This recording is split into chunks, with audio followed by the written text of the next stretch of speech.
Assalamualaikum warahmatullahi wabarakatuh. Perkenalkan, nama saya Nur Istiqomah atau bisa dipanggil Iis. Saya dari Prodi Ilmu Komunikasi 2020 Universitas PGRI Rogolawe, Tuban. Nah, teman-teman, di sini saya akan sedikit menjelaskan atau memaparkan mengenai hubungan antara sistem komunikasi Indonesia dengan sistem budaya di era digitalisasi tentunya. Nah, apakah teman-teman ada yang sudah paham mengenai apa yang akan sedikit saya jelaskan? Apabila ada yang sudah paham, boleh komentar di kolom YouTube ini. Atau apabila ada teman-teman yang belum paham atau ingin mengerti lebih lanjut, boleh silahkan untuk terus mendengarkan video saya. Nah, teman-teman, komunikasi adalah suatu proses yang dilakukan oleh seseorang, kelompok, atau instansi dan juga masyarakat yang guna untuk menyalurkan informasi-informasi yang mereka miliki atau maksud yang mereka ingin sampaikan kepada orang lain. Nah, komunikasi bisa dilakukan dengan cara lisan ataupun verbal dengan syarat orang lain tersebut bisa menangkap apa yang kita sampaikan. Seperti itu. Sedangkan kebudayaan adalah suatu cipta rasa dan karsa manusia yang dilakukan demi memenuhi kebutuhan mereka secara kompleks yang mencakup kesenian, adat istiadat, hukum adat, kebiasaan, keyakinan, dan lain sebagainya yang dilakukan secara turun-temurun. Nah, kalian pasti tahu dong kebudayaan, misalnya kebudayaan yang ada di daerah kalian. Kalau di daerah sini atau di Tuban, Jawa Timur, kebudayaan yang kental kita miliki yaitu misalnya tarian sandur. Nah, tarian sandur ini juga selalu diwariskan dari generasi ke generasi agar tidak terputus, seperti itu. Nah, hubungan antara SKI atau Sistem Komunikasi Indonesia dengan sistem kebudayaan, apa sih hubungannya? Nah, mereka sangat berhubungan antara komunikasi dan juga sistem kebudayaan. Keduanya saling berhubungan timbal balik. Misalnya nih, kita berkomunikasi, pasti di dalamnya ada kebudayaan yang kita bawa. Ataupun saat kita menyalurkan kebudayaan, nah kita membutuhkan komunikasi, bukankah begitu? Nah, di sini komunikasi sangat penting bagi budaya dan budaya sangat penting pula bagi komunikasi. Seperti itu, saat kita menyalurkan kebudayaan, di dalamnya terdapat komunikasi. Dan saat kita berkomunikasi, kita bisa menyalurkan kebudayaan tersebut agar kebudayaan tidak di akhir video saya juga akan memberikan satu contoh di mana hubungan antara sistem komunikasi Indonesia dan juga sistem kebudayaan. Di sini saya akan sedikit memaparkan apa yang akan saya contohkan. Nah, dari pengalaman pribadi saya.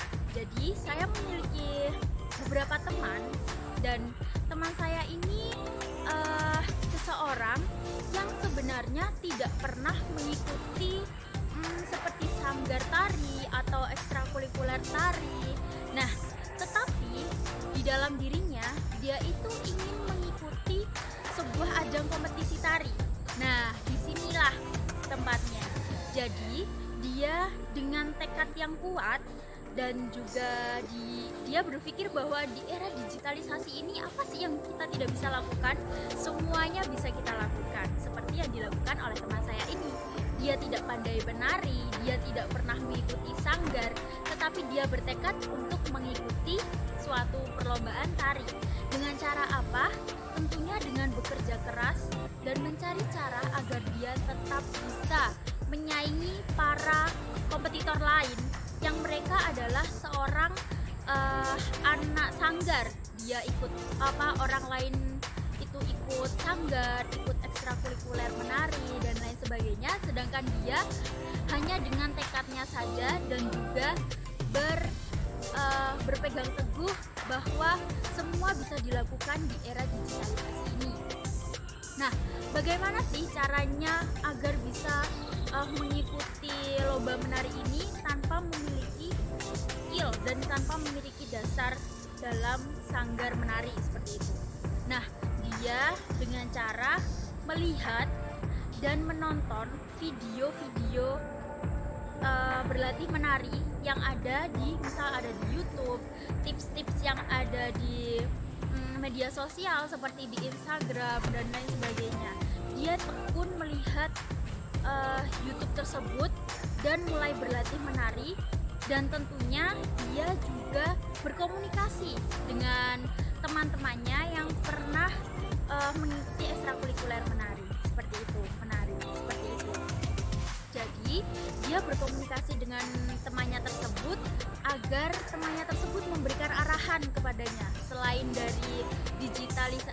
dari gadget yang dia miliki dari YouTube dan juga media sosial, dia juga berkomunikasi dengan temannya itu agar diajari bagaimana cara menari yang baik dan benar. Seperti itu. Jadi semua yang ada di sini bisa kita lakukan gitu. Tidak hanya kita, misal ada teman kita yang pandai bermain gitar, sedangkan kita tidak pernah belajar bermain gitar, tidak pernah les gitar. Nah, kita jangan pernah berkecil hati gitu bahwa kita nggak bisa gitu main gitar. Bisa. Sekarang di era digital ini banyak orang-orang yang menyalurkan komunikasinya melalui misal channel YouTube tersebut, seperti saya saat ini. Saya berkomunikasi dengan kalian yang menonton video saya. Kalian ingin mencari tahu tentang apa sih hubungan sistem komunikasi Indonesia dan juga hubungan dengan sistem kebudayaan. Nah, ini juga saya contoh menyalurkan komunikasi seperti itu. Saya akan memberikan sedikit cuplikan ya nanti tentang bagaimana teman saya menari, bagaimana dia belajar dari YouTube dan juga gadget yang ia miliki, bagaimana dia berkomunikasi dengan temannya untuk diajari menari.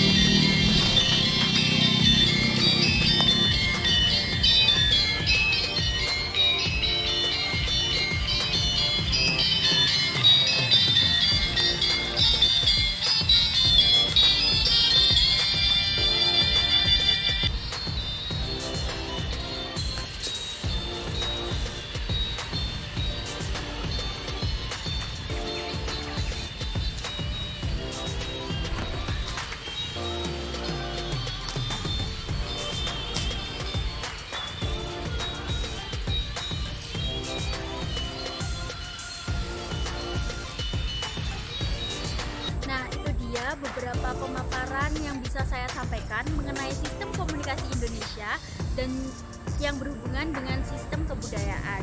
Nah, apabila teman-teman ada yang kurang paham atau ingin bertanya mengenai apa yang saya paparkan, kalian bisa tulis di kolom komentar di bawah. Apabila saya bisa menjawab, saya akan menjawabnya. Dan apabila teman-teman merasa bahwa video ini berguna bagi teman-teman kalian atau orang lain, bisa tolong di share, di komen, dan juga di subscribe. Terima kasih. Apabila ada salah kata atau perbuatan, mohon dimaafkan. Saya Iis, terima kasih dan undur diri. Assalamualaikum warahmatullahi wabarakatuh.